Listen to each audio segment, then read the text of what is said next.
Hello नमस्कार दोस्त, आप लोग कैसे हैं। आशा करता हूँ आप लोग ठीक होंगे। कॉन्सेप्ट किंग चैनल पर आप लोग का स्वागत है। आज मैं उत्तर लेंस में सिद्ध करेंगे कि 1/v माइनस 1/u बराबर 1/f। हमेशा वीडियो लास्ट तक देखें, 100% समझ में आएगा। ऐसा हो नहीं सकता कि समझ में नहीं आएगा, 100% समझ में आएगा। लेकिन आप लोग वीडियो लास्ट तक देखें और वीडियो को सब्सक्राइब करें और लाइक करें और चैनल को शेयर जरूर करें। आप लोग जो वीडियो देख के शेयर नहीं करते हैं, आप लोग वीडियो को शेयर करें। मैं आप लोग से खून नहीं मांगता हूं, सिर्फ शेयर करने का आता हूं। और लाइक एक करें, एक लाइक जरूर करें। चलिए अब हम लोग स्टार्ट करते हैं। क्या है, उत्तर लेंस में सिद्ध करें कि 1/v माइनस 1/u बराबर 1/f। तो सबसे पहले इसमें हम लोग का फिगर बनाने आना चाहिए। तो सबसे पहले हम लोग क्या करेंगे, एक फिगर बनाएंगे। तो एक हम लोग फिगर बनाते हैं। ये हुआ उत्तर लेंस, है ना। ये हुआ उत्तर लेंस, लग रहा आम की तरह, लेकिन आम नहीं है, उत्तर लेंस है। ये हुआ उत्तर लेंस। इसका नाम हुआ मुख्य अक्ष या प्रधान अक्ष। ये हुआ ऑप्टिकल सेंटर, बीच में हुआ ऑप्टिकल सेंटर यानी प्रकाशीय केंद्र। अब आप लोग बताएं, लेंस में फोकस की संख्या कितना होता है। लेंस में फोकस की संख्या 2 होता है। तो इधर लिखेंगे f2 2f2 और अनंत, f2 2f2 अनंत। और यहां लिखेंगे f1 और 2f1, f1 और 2f1। अब आप लोग बताएं, जब किरण को उत्तर लेंस में मुख्य अक्ष के समानांतर चलाएंगे, जब उत्तर लेंस में किरण को मुख्य अक्ष के समानांतर चलाएंगे तो कहां से होगा विचलित, फोकस से। क्यों? क्योंकि सीधे चलाएंगे f से जाएंगे, यानी किरण को मुख्य अक्ष के समानांतर चलाते हैं। सबसे पहले चलाने से पहले आप लोग वस्तु को रख लें। तो वस्तु को हम रखते हैं 2f1 और f1 के बीच में, 2f1 और f1 के बीच में वस्तु को रखते हैं। यहाँ हमने वस्तु को रख दिया, ये वस्तु हुआ, वस्तु को रख दिए। अब बताएं, आप यहाँ पर वस्तु रखें, 2f1 और f1 के बीच में वस्तु रखें। अब वस्तु के क्या, मुख्य अक्ष के समानांतर चलाएं किरण। तो मुख्य अक्ष के समानांतर चलाएंगे किरण, तो कहां से होगा विचलित, फोकस से। अपवर्तन के बाद कहां से होगा विचलित, फोकस से, यानी फोकस से चल गया। क्यों? क्योंकि सीधे चलाएंगे f से जाएंगे। अब वस्तु को रखें कहां, 2f1 और f1 के बीच में, 2f1 और f1 के बीच में। तो प्रतिबिंब कहां बनेगा, f2 और अनंत के बीच में। अब प्रकाश को चलाते हैं ऑप्टिकल सेंटर से, यानी प्रकाशीय केंद्र से। अब प्रकाश को चलाते हैं प्रकाशीय केंद्र से। प्रतिबिंब बनेगा 2f2 और अनंत के बीच में, 2f2 और अनंत के बीच में, यानी प्रतिबिंब यहां बन गया। ये होगा प्रतिबिंब। प्रतिबिंब के नाम देते हैं a' b'। अब वस्तु का नाम देते हैं a और b। ये डायग्राम बन के रेडी हो गया। आइए लेंस के नाम दे देते हैं m'। सबसे पहले क्या करेंगे, वस्तु को रखेंगे 2f1 और f1 के बीच में। कहां प्रतिबिंब बनेगा, f2 और अनंत के बीच में। जब किरण को मुख्य अक्ष के समानांतर चलाएंगे तो कहां से होगा विचलित, फोकस से। सीधे चलाएंगे f से जाएंगे और o से चलाएंगे, उसी से लौट जाएंगे। तब जब किरण को o से चलाएं, ऑप्टिकल सेंटर से चलाएं, तो उसी से लौट गया। और जहां पर कटा वहां पर क्या बना, प्रतिबिंब बना। अब इसको कुछ लिखेंगे डायग्राम। इसमें जो इसमें बात है वह बोर्ड पर हम लोग लिखेंगे। क्या लिखेंगे, माना कि m' एक उत्तर लेंस है। माना कि m' एक उत्तर लेंस है, जिसमें वस्तु को जिसमें वस्तु को 2F1 और F1 पर रखा गया है, जिसमें वस्तु को 2F1 एवं F1 के बीच रखा गया है,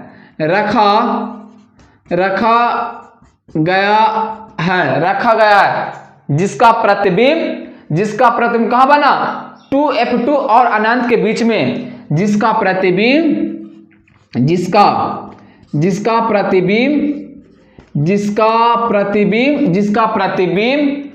2F2 एवं अनंत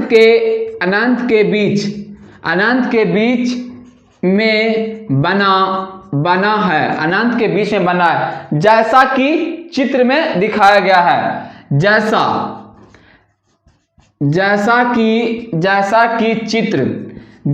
कि चित्र में दिखाया गया है, जैसा कि चित्र में दिखाया गया है। ये आप लोग को लिखना ही लिखना होगा। इसको देख के हम लोग लिखेंगे। जैसे माना कि M डैश एक उत्तल लेंस है, जिसमें वस्तु को 2F एवं F1 के बीच रखा गया है, जिसका प्रतिबिंब कहाँ बना है? F2 और अनंत के बीच में, जैसा कि चित्र में दिखाया गया है। ये आप लोग का लिखना ही लिखना होगा। बोर्ड छोटा रहने के कारण मैं इसको साफ करता हूं। ये लिखना ही लिखना होगा। बोर्ड छोटा रहने के कारण मैं इसको साफ करता हूं। अब इसको हम साफ कर देते हैं। ये साफ हो गया। ये आप लोगों का लिखना ही लिखना होगा। आप क्या लिखेंगे? अब आप लोग देखें ध्यान से। यहाँ पर एक त्रिभुज ये बना, एक त्रिभुज ये वाला बना, एक त्रिभुज, गौर से देखें, एक त्रिभुज ये बना और एक त्रिभुज ये बना, बड़ा वाला ये त्रिभुज, ये वाला बड़ा वाला त्रिभुज, ये वाला है ना। एक त्रिभुज ये और एक त्रिभुज ये वाला। तो क्या लिखेंगे? लिखेंगे त्रिभुज। अब लिखेंगे त्रिभुज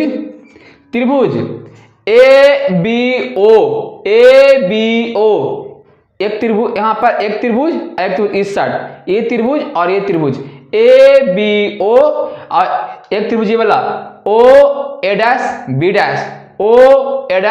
डैश। यहाँ पर आप लोग देखें, ये बन रहा है 90 डिग्री और यहाँ पर बन रहा है 90 डिग्री, है कि नहीं? यहाँ पर 90 डिग्री, यहाँ पर 90 डिग्री। तब लिखते हैं त्रिभुज OA डैश B डैश, त्रिभुज OA डैश B डैश तथा त्रिभुज ABO, त्रिभुज ABO में। अब आप लोग देखें कोण B और कोण A डैश, कोण B और कोण A डैश क्या है? समकोण है, 90 डिग्री है। तो लिखेंगे कोण B यानी कोण A डैश बराबर कोण B बराबर 90 डिग्री है। क्यों? क्योंकि यहाँ भी बन रहा है समकोण, यहाँ बन रहा है समकोण। तो लिखेंगे समकोण है, यह समकोण है।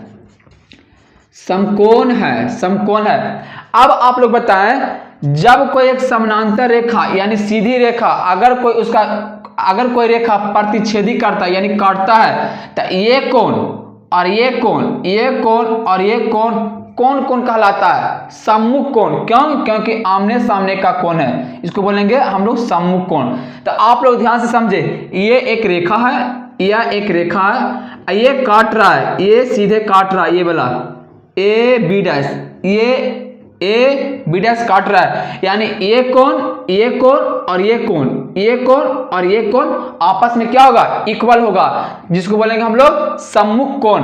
जिसको क्या बोलेंगे हम लोग? सम्मुख कोण। तो सम्मुख कोण का नाम देते हैं कोण 1 और कोण 2। तो लिखेंगे कोण 1 बराबर कोण 2। क्यों?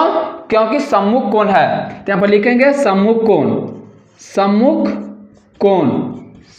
कोण। अब आप लोग बताएं, जब दो त्रिभुज का दो कोण आपस में बराबर हो जाता है वह क्या कहलाता है, कौन सा त्रिभुज कहलाता है, वह हमेशा समरूप त्रिभुज कहलाता है। क्यों? क्योंकि दो कोण आपस में बराबर हो गया। जब दो त्रिभुज का दो कोण आपस में बराबर हो जाए तो कौन सा त्रिभुज कहलाता है, समरूप त्रिभुज कहलाता है। तो लिखेंगे त्रिभुज ओ ए डैश बी डैश समरूप त्रिभुज ए बी ओ में। अब आप लोग बताएं, जब दो त्रिभुज समरूप होता है तो उनकी भुजाएं यानी उनकी संगत भुजाएं का अनुपात हमेशा बराबर होता है। कब? जब दो त्रिभुज हमेशा समरूप होता है तब। तो ये त्रिभुज और ये त्रिभुज समरूप हुआ कि नहीं? तो जब दो त्रिभुज समरूप हो जाए तो उनकी संगत भुजा का अनुपात हमेशा बराबर होता है। अब आप लोग सोच रहे हैं कि संगत भुजा है कौन? तो खड़ा बटा खड़ा, पड़ा बटा पड़ा। जैसे इस त्रिभुज संगत भुजा ये वाला खड़ा बटा खड़ा और पड़ा बटा पड़ा। तो लिखेंगे खड़ा कौन हुआ? ये वाला। तो लिखेंगे ए डैश बी डैश बटा खड़ा। अब यहां पर देख ये खड़ा और ये खड़ा, तो लिखेंगे ए बी, ये हो गया ए बी बराबर पड़ा बटा पड़ा। तो कौन पड़ा है? यहां से लेकर यहां तक ओ ए डैश, तो लिखेंगे ओ ए डैश बटा इस त्रिभुज में कौन पड़ा है? बी ओ, तो लिखेंगे बी ओ। ये समीकरण हो गया एक, ये समीकरण एक हुआ। बोर्ड छोटा रहने के कारण मैं इसको साफ करता हूं। इस समीकरण एक को लिख लेते हैं। क्या लिखेंगे? ए डैश बी डैश बटा ए बी बराबर ओ ए डैश बटा बी ओ। ये समीकरण एक है। अब साफ करते हैं, इसको साफ करते हैं। अब इसको साफ करते हैं। ये समीकरण एक हुआ। अब चलेंगे इस त्रिभुज में। अब ध्यान से समझे, अब चलेंगे इस त्रिभुज में। एक त्रिभुज यहां बन रहा है, ये वाला। एक त्रिभुज ये बन रहा है, ये वाला। एक त्रिभुज ये बन रहा है, ये वाला। और एक त्रिभुज ये बन रहा है, ये वाला, इस साइड। ये त्रिभुज माने इस त्रिभुज में और इस त्रिभुज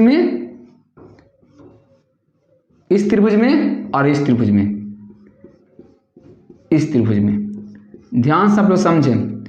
इस त्रिभुज में है ना। तो यहां पर हम नाम देते हैं, यहां पर नाम नहीं, यहां पर नाम देते हैं पी देते हैं। तो अब हम लोग क्या लिखेंगे? त्रिभुज F2 A dash B dash. तो लिखेंगे पुनः लिखो या मतलब कोई दिक्कत नहीं। लिखेंगे F2 त्रिभुज F2 A dash B dash, त्रिभुज F2 A dash B dash तथा कौन त्रिभुज? POF2 या F2OP। बात बराबर है। तो हम लिखते हैं POF2 में। अब आप लोग देखें यहां पर समकोण बन रहा है, ये समकोण और ये समकोण 90 डिग्री, ये समकोण।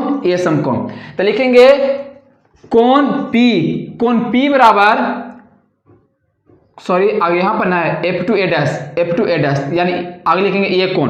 तो कोण A डैश बराबर कोण P क्या है? समकोण है, 90 डिग्री है। तब लिखेंगे ये समकोण है। अब आप लोग बताएं ये कोण और ये कोण क्या होगा? आपस में होगा बराबर। क्यों? सम्मुख कोण के कारण। तो लिखेंगे कोण 1 2 माने थे, तो इसे मान लेंगे कोण 3 और कोण 4। तब लिखेंगे कोण 3 बराबर कोण 4। क्यों? क्योंकि सम्मुख कोण होगा।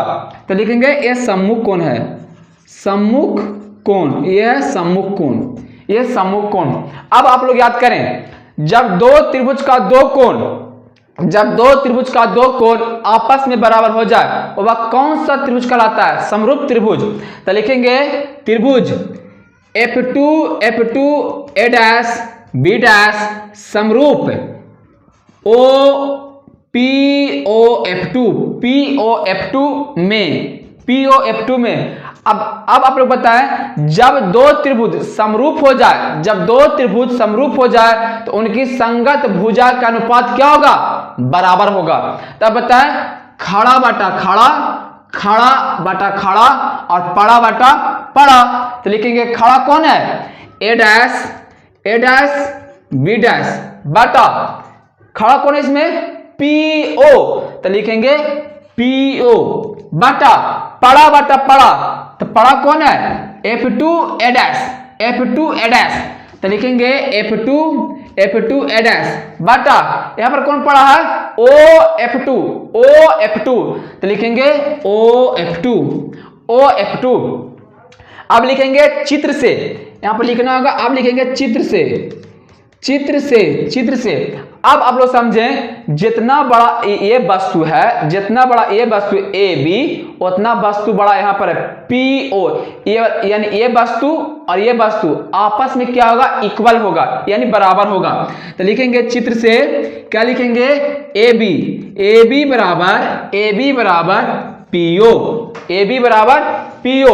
बराबर PO। अब क्या करेंगे? जहां पर PO है वहां पर रख देंगे AB, यानी लिखेंगे A डैश B डैश बटा जहां पर PO है वहां पर रखेंगे AB।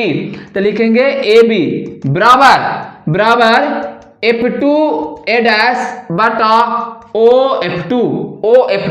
ये समीकरण हो गया 2। ये हो गया समीकरण 2। अब आप लोग समझें, इसको साफ करते हैं। इसको साफ कर लेते हैं, इस समीकरण 2 को रहने देते हैं। अब आप लोग समझें, ये समीकरण 1 था और समीकरण 2 क्या आया? A डैश B डैश बटा AB बराबर F2A डैश बटा OF2। ये हो गया समीकरण 2। अब आप लोग समझें, समीकरण 1 और 2 से लेफ्ट हैंड साइड जब बराबर है, ये वाला जब बराबर होगा तो ये वाला भी बराबर होगा। लेफ्ट हैंड साइड जब बराबर है तो राइट हैंड साइड भी बराबर होगा, यह नियम कहता है। तो आप लोग ध्यान से देखें, ये वाला आपस में है कि नहीं बराबर? ये वाला देखें ध्यान से, है कि नहीं बराबर? तो जब ये बराबर है तो ये भी बराबर होगा। तो लिखेंगे समीकरण 1 और 2 से, यहां पर लिखेंगे समीकरण 1 और 2 से, तो जब ये आपस में बराबर है तो ये भी आपस में बराबर होगा। तो लिखेंगे OA डैश बटा BO बराबर F2A डैश बटा OF2 समीकरण 1 और 2 से। अब हम लोग लिखेंगे चिन्ह परिपाटी के अनुसार, क्या लिखेंगे? चिन्ह परिपाटी के अनुसार। अब हम लिखेंगे चिन्ह परिपाटी से। तो चिन्ह परिपाटी क्या कहता है? सभी दूरी ऑप्टिकल सेंटर से, सभी दूरी प्रकाशीय केंद्र से मापी जाती है। अब हम लोग चेक करते हैं सभी दूरी प्रकाशीय केंद्र से मापल है कि नहीं, चेक कर लेते हैं। क्या लिखा?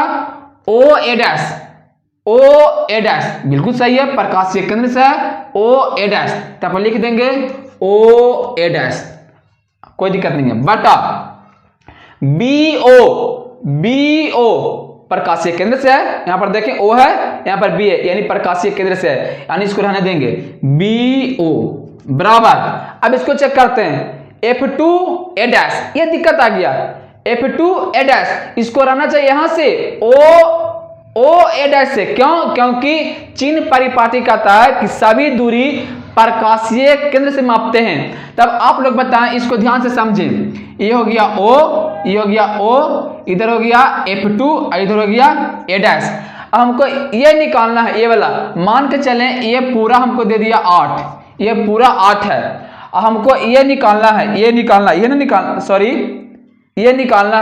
ये हमको दिया 5, ये निकालना है, ये ना निकालना है F2A डैश। अब पूरा हो गया OF2A डैश। तो अब हम लोग क्या करेंगे, पूरा में से टोटल में से ई वाला को घटा देंगे तो इसका मान नहीं निकल जाएगा। ई टोटल में से ओ ए डैश में से ओ F2 को घटा देंगे तो इसका मान नहीं निकल जाएगा। तो यहां पर लिखेंगे, क्या लिखेंगे, ओ ए डैश, यानी लिखेंगे ओ ए डैश माइनस क्या लिखेंगे, ओ F2, तब ना इसका मान निकलेगा। क्यों? क्योंकि पूरा था 8, ई दिया 5, तो 8 में से 5 माइनस होगा, 5 में से 8 नहीं माइनस होगा। क्यों? क्योंकि ओ ए डैश के मान कितना है, 8, और ओ F2 का मान कितना है, 5, यानी 8 में से 5 माइनस होगा, यानी लिखेंगे ओ ए डैश माइनस ओ F2 बटा क्या लिखेंगे, ओ F2। अब हम चेक करते हैं कि सभी दूरी ऑप्टिकल सेंटर से मापा हुआ है कि नहीं। चेक करते हैं, ओ ए डैश बिल्कुल सही है, BO बिल्कुल सही है। आगे चेक करते हैं, ओ ए डैश बिल्कुल सही है, ओ F2 बिल्कुल सही है, ओ F2 बिल्कुल सही है। अब हम लोग क्या करते हैं, सभी दूरी ध्रुव से यानी सभी दूरी ऑप्टिकल सेंटर से माप लिए। अब हम लोग आगे चलते हैं। अब आप लोग बताएं, ओ ए डैश किसका दूरी है, प्रतिबिंब का दूरी है। क्यों? क्योंकि प्रतिबिंब कहां बना है, इस साइड, राइट हैंड साइड, यानी ओ ए डैश क्या है, प्रतिबिंब की दूरी। तो प्रतिबिंब की दूरी हम लोग क्या लेते हैं, भी, तो लिखेंगे भी, ये गया भी बटा BO ये क्या है, वस्तु की दूरी, क्या है, BO वस्तु की दूरी। अब आप लोग बताएं, लेफ्ट हैंड साइड है कि राइट हैंड साइड है, यानी दायां साइड है कि बायां साइड है, तो हुआ बायां साइड, तो लिखेंगे माइनस में माइनस यू बराबर ओ ए डैश क्या है, प्रतिबिंब की दूरी। तो प्रतिबिंब का दूरी क्या होता है, भी, तो लिखेंगे भी माइनस ओ F2 फोकस दूरी है, ओ F2 फोकस दूरी, यानी लिखेंगे F बटा ओ F2 F, यानी फोकस दूरी F। अब हम लोग क्या करेंगे, इसमें इससे गुना, इसमें इससे गुना, ये साफ करते हैं, ऊपर वाला को साफ करते हैं, ऊपर वाला को हम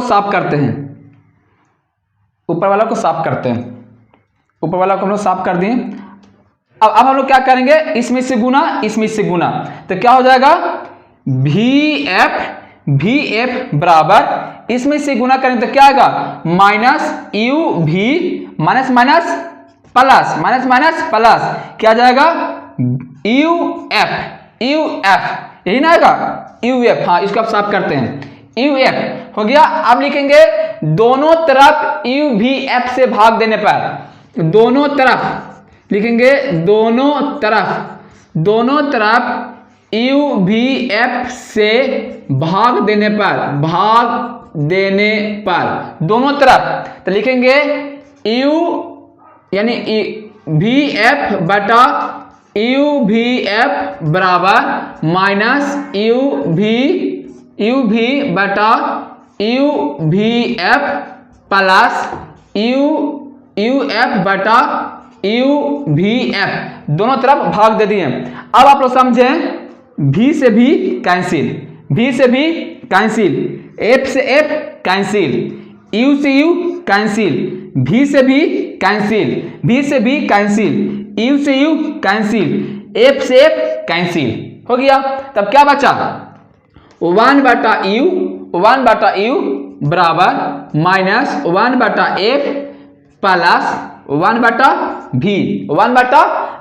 अब हम लोग क्या करते हैं, ये है माइनस में, अगर लाएंगे इस साइड तो क्या आएगा, प्लस में, तो 1 बटा F बचेगा, और 1 बटा F बराबर लिखेंगे 1 बटा V, ये प्लस में उस साइड जाएगा तो हो जाएगा माइनस में 1 बटा U, सीध हो गया। ये क्वेश्चन हमेशा 5 नंबर का आता है। अगर वीडियो समझ में आए तो चैनल को सब्सक्राइब और लाइक और कमेंट जरूर करें। धन्यवाद।